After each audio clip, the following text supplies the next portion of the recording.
গরম পড়তে না পড়তেই তৈরি হয়ে গিয়েছে ঘূর্ণিঝড়ের পরিবেশ। সেই ঝড় আছড়ে পড়ার আশঙ্কাও তৈরি হয়েছে।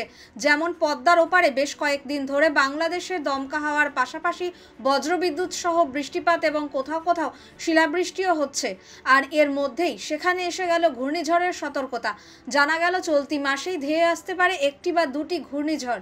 সেই সঙ্গে এ মাসে শিলাবৃষ্টি ও বজ্রবিদ্যুৎ সহ বৃষ্টি এবং তীব্র কালবৈশাখী ঝড়ও হতে পারে। এক মাসের ওই পূর্বাভাসে বলা হয়েছে মে মাসে দেশে স্বাভাবিক বৃষ্টিপাতের সম্ভাবনা আছে। এছাড়া মে মাসে বঙ্গোপসাগরে 1 থেকে 3টি লঘুচাপ তৈরি হতে পারে, যা থেকে 2টি নিম্নচাপ ঘূর্ণিঝড়ের চেহারা নিতে পারে বলে আশঙ্কা করা হচ্ছে।